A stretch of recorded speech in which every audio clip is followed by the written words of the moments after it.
Gentlemen, welcome to one of our other series of Mark Decides on Flesh Exclusive Media. And today we've had there is a heated conversation of Nalikka Lane.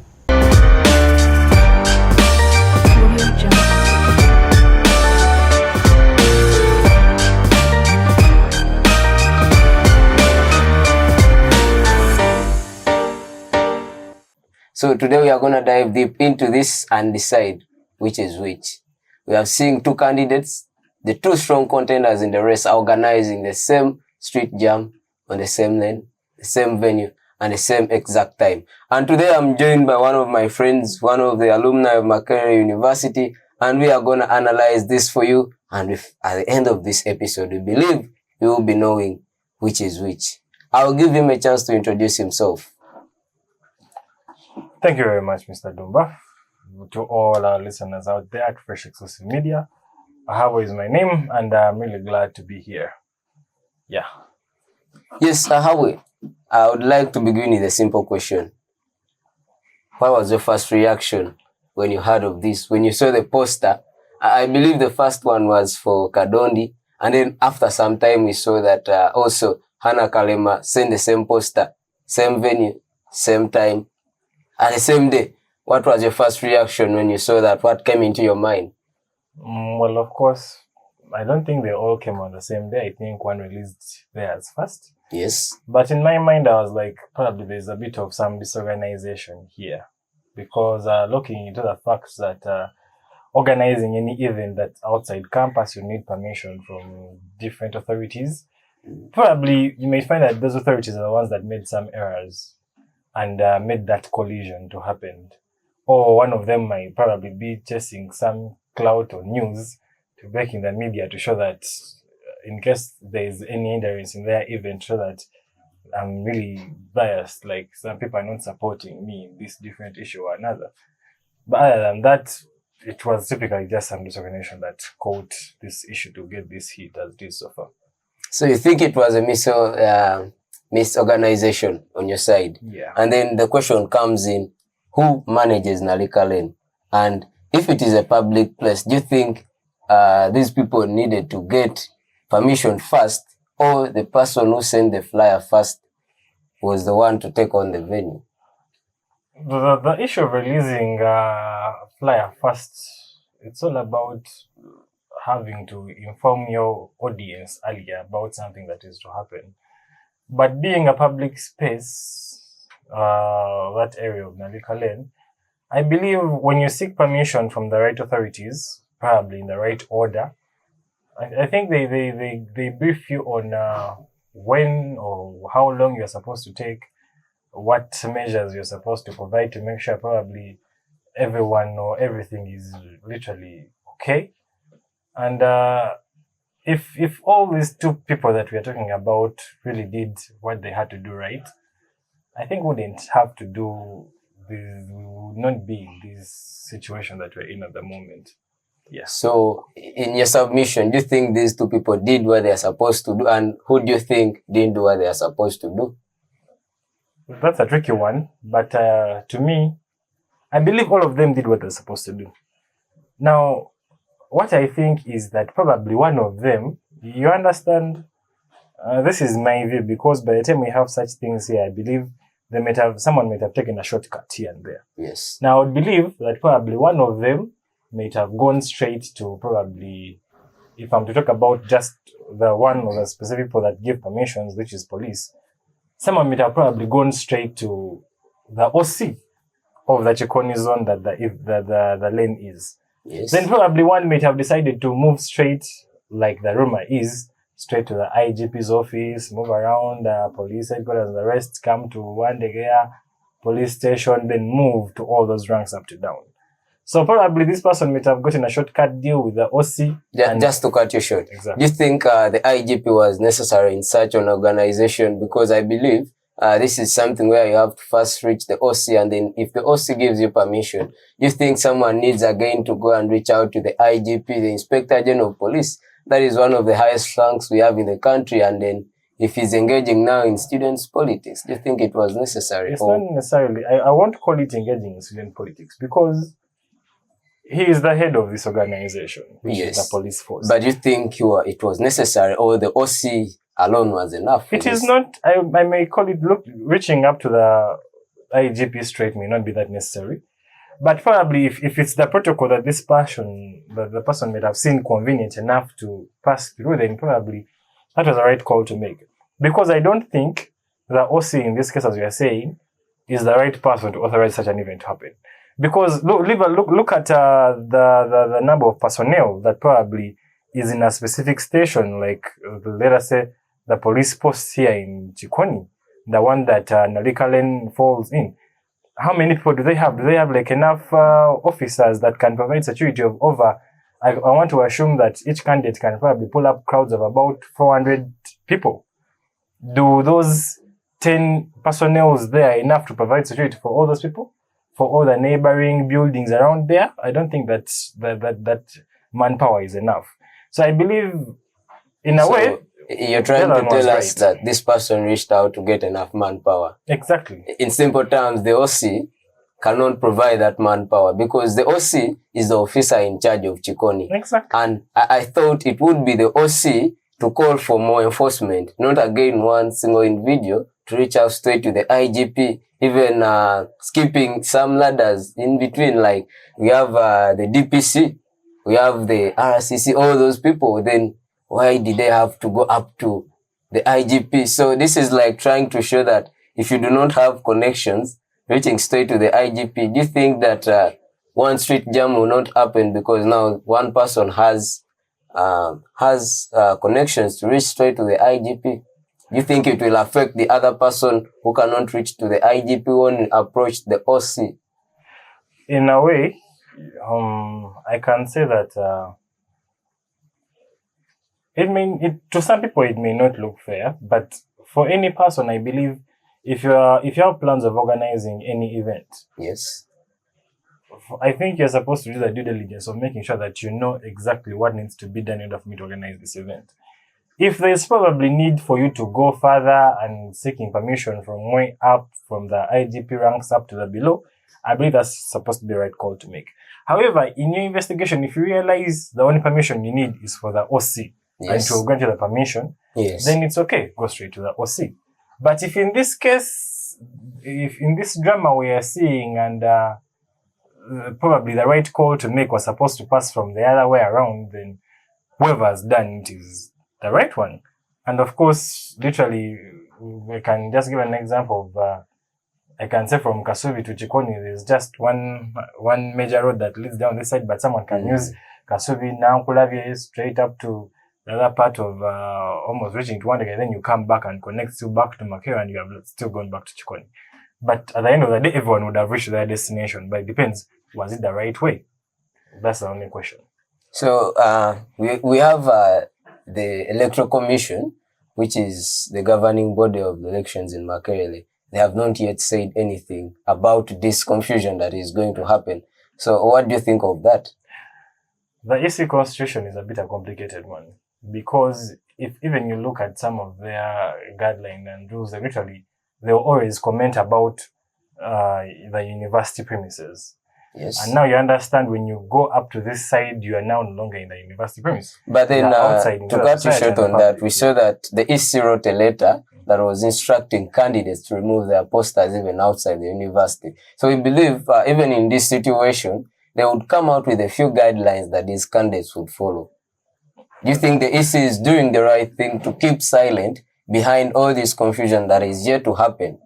I don't want to undermine their work. I believe they are trying to create a fair ground for all these people. But to me, I believe probably studying their constitution is supposed to be the best way of things to do. If by any chance, if their guidelines go across up to outside the university premises, then the better. But if it only stops within the university boundary, then they don't have any rights to literally comment about what's happening outside the side. Then they will leave literally permission or supervision in the hands of the police. Yeah. Yeah, so we are seeing the EC did not give any clear guidelines or instructions that his candidates would follow. So now we should not blame the EC more, but the issue is still there. One person reached out to the OC the other person reached out to the IJP. So it's like a matter of who has connections. So we believe that one candidate might be affected, but that is an assumption that we do not want to move with. So I also have another question. What role do you think these street jams play in student politics or student campaigns? Do you believe it is something that they should use to gain popularity, or what role do you think they play?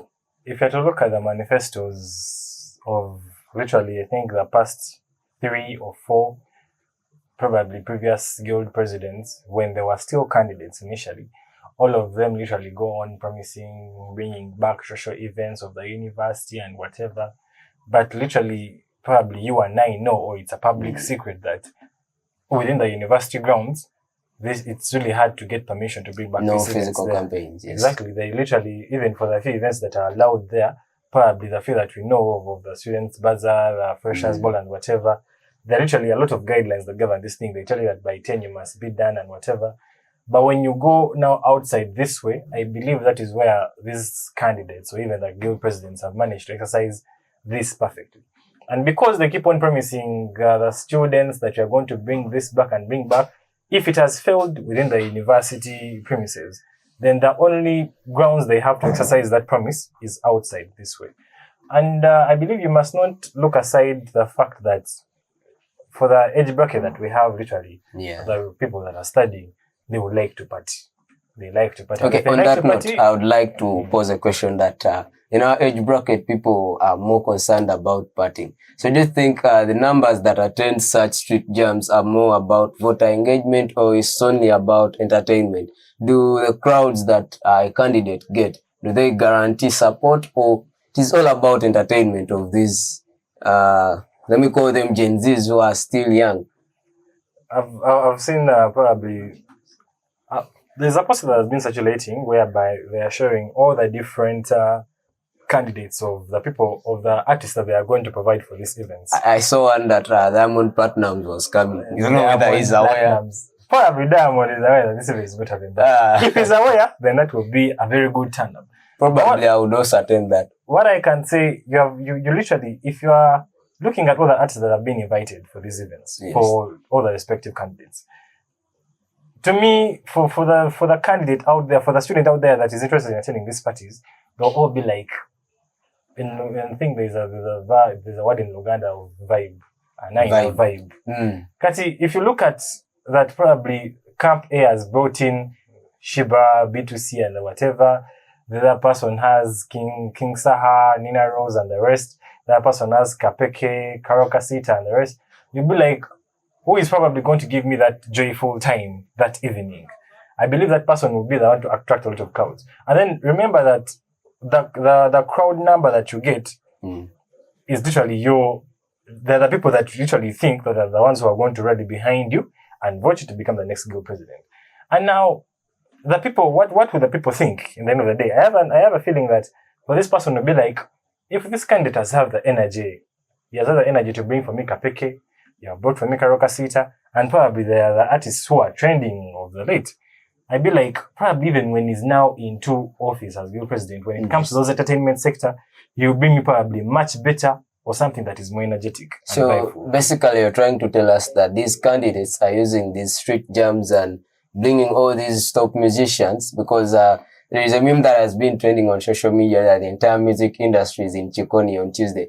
So you're probably trying to tell us that they are using it as maybe a tool of influence to influence the voters. Yeah. Because in your submission, it was like a student can be changed. For example, someone was supporting Kadondi, and then if they see that Hana Karema can pull Shiba, oh, I saw Dangote is bringing platinum. That means if Dangote becomes the guild president, he can do much bigger things. Do you think this is the right way for these candidates, or for us as Makerere, we call ourselves the intellectuals? Do you think this is the right way for us to campaign, to pull off our campaigns?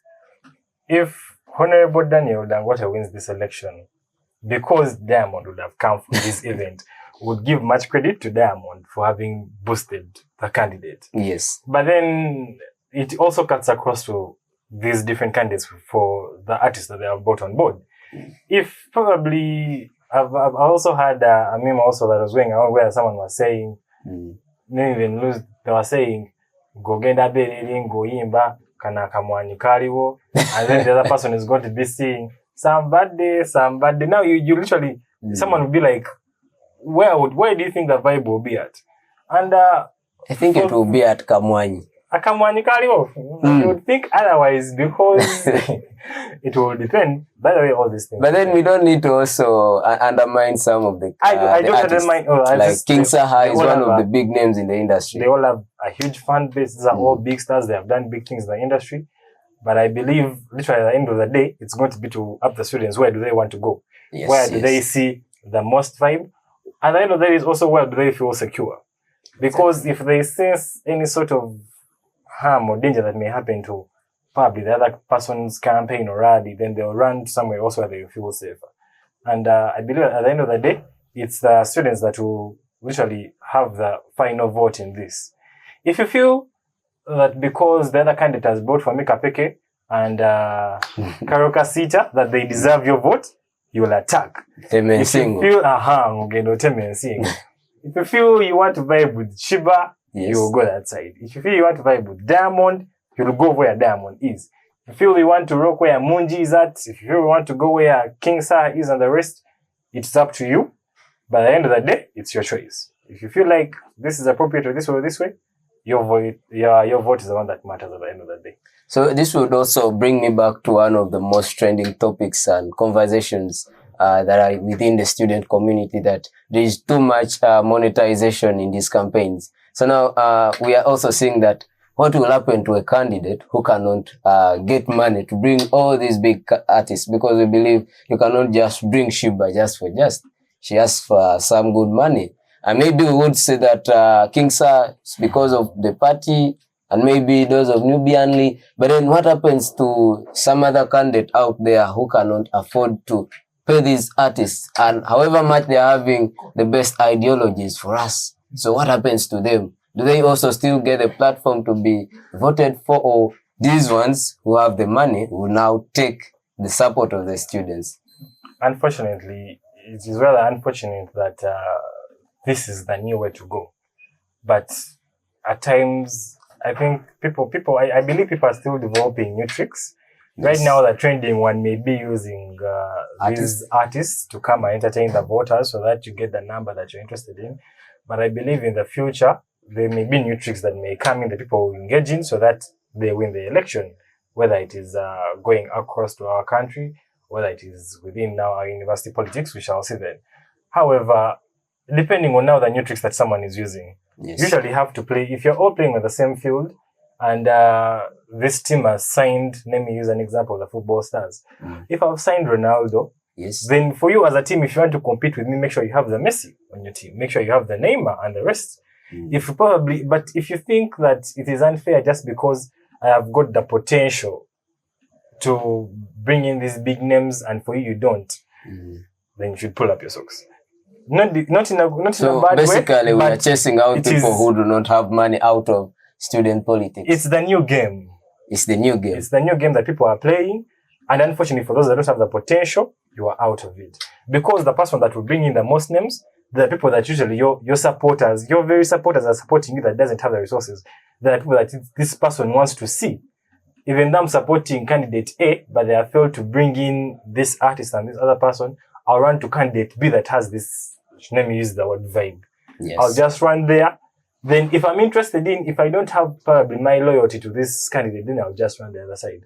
And that literally, that's how the game is moving of the late. If you can't handle, really sorry, but you are out of it.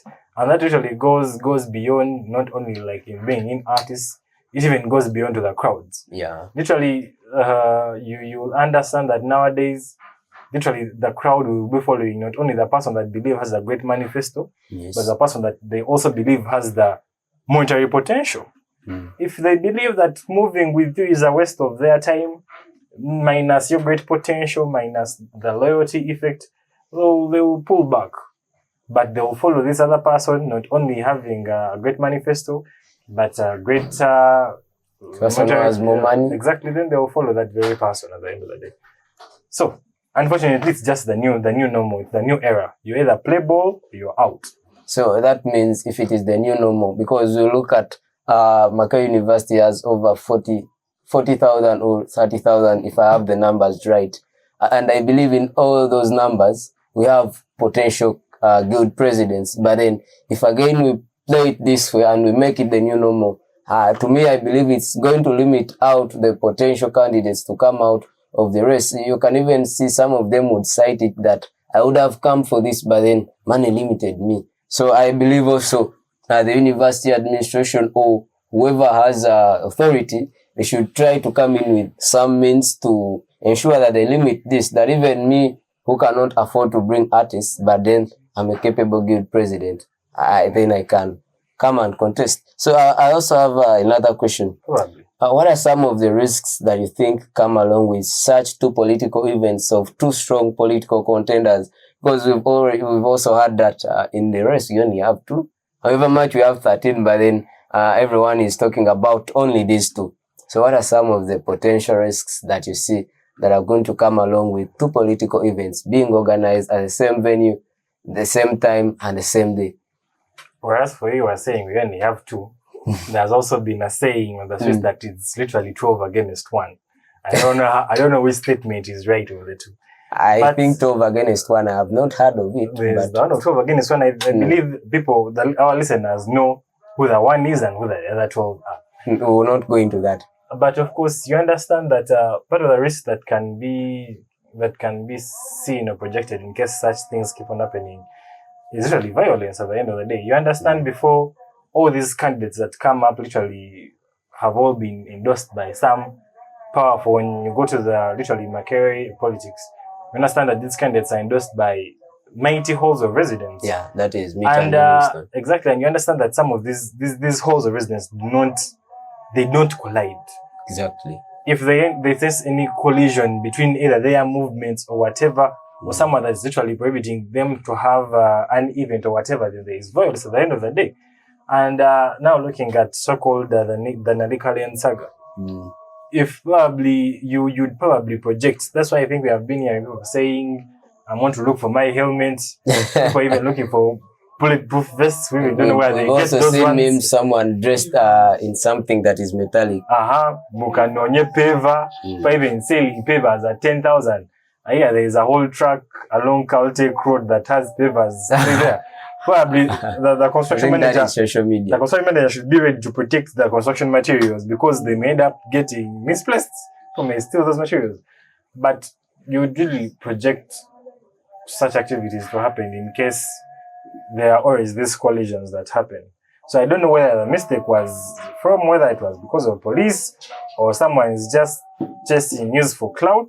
But I believe we should think about the safety of the people that you want to vote for you, and so that we don't have these collisions. Because if they happen, if these people meet and they don't support each other's agenda, then there is violence at the end of the day, and that is a must. So probably if police is aware of these things that are likely to happen, then they must literally, now this is where the manpower comes in. Yes. Because if the other person is having 200 and even 200 and you have 400 people that are planning to probably cause a demonstration, you can't have 5 personnel from a police post in Kikoni to come and stop them. You have to have some huge manpower to come and put up some resistance. But I believe part of them is resist violence. And at the end of the day, you have seen it before. Yeah.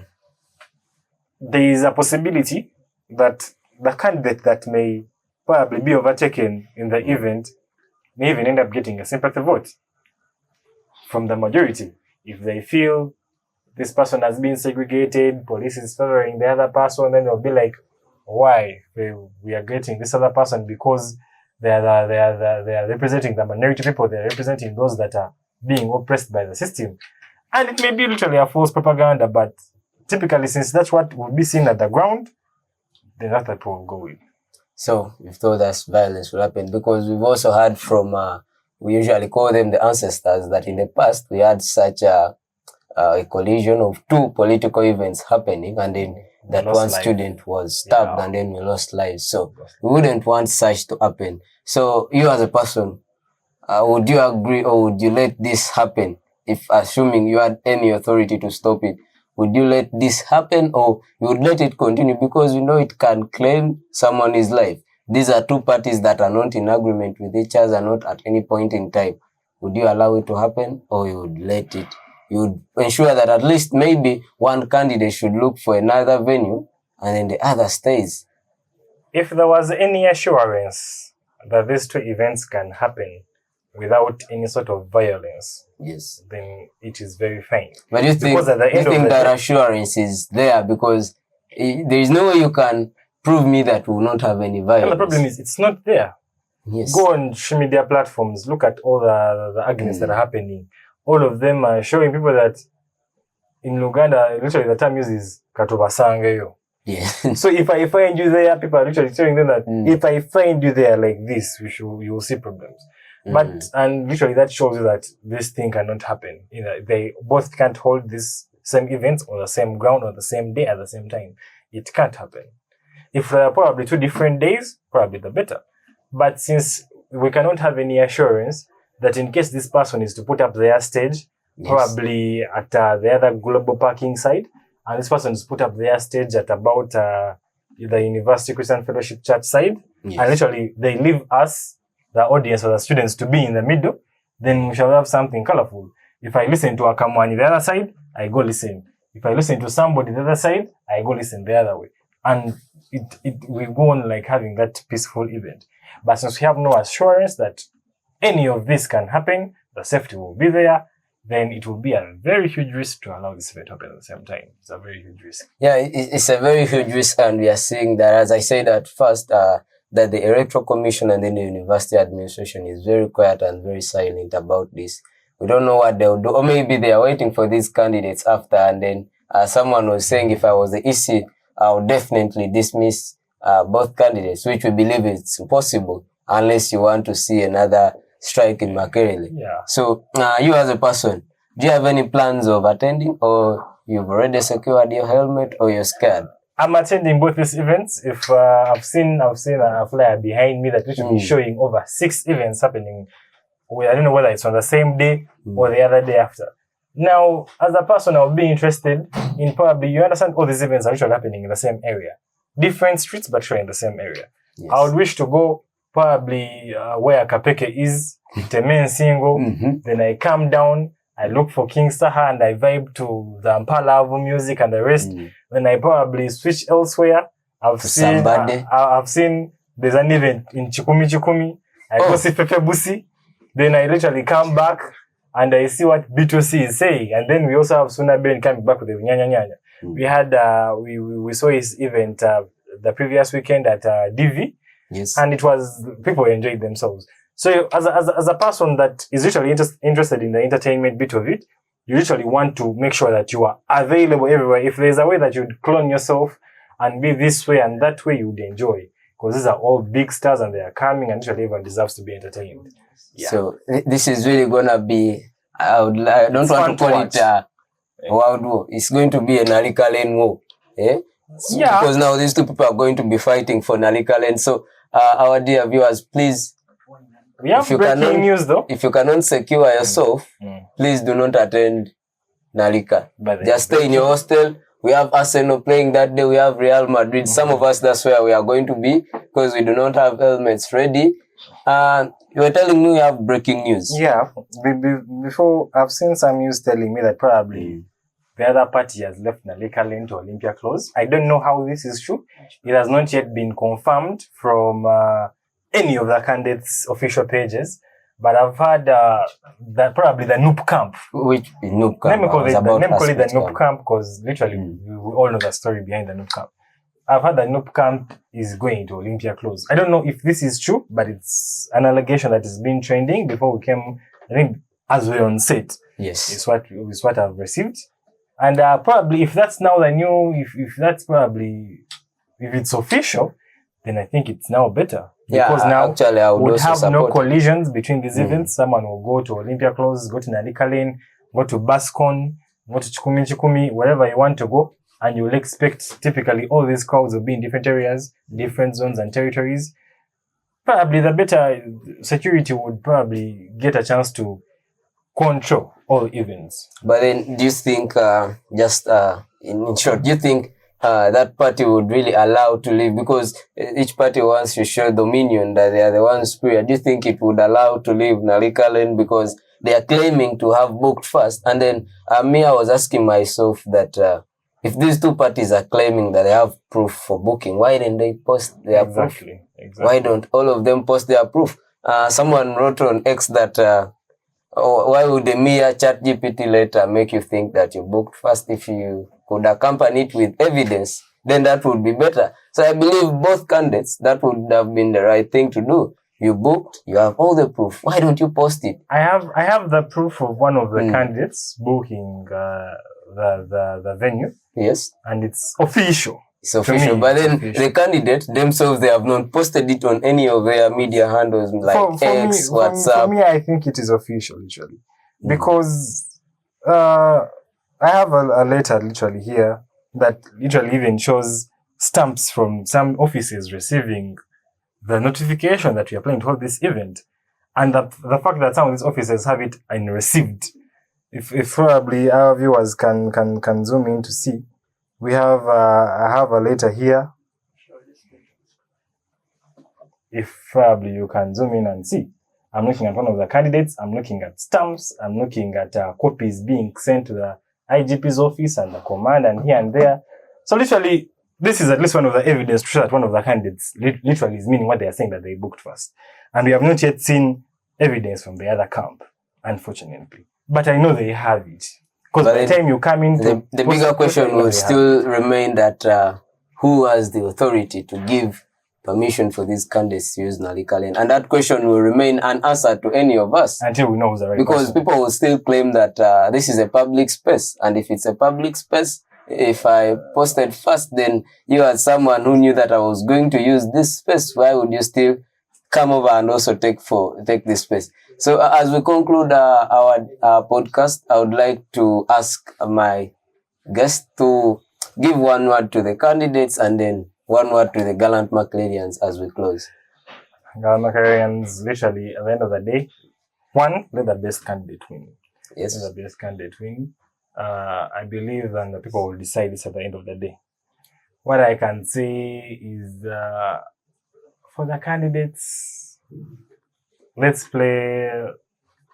all play on the same field. Let us not bribe the referees so that we are favored in this thing. Let us literally play at the same pace. I'm happy to see some of them are humble. Yes. Then some of them are playing the rough game.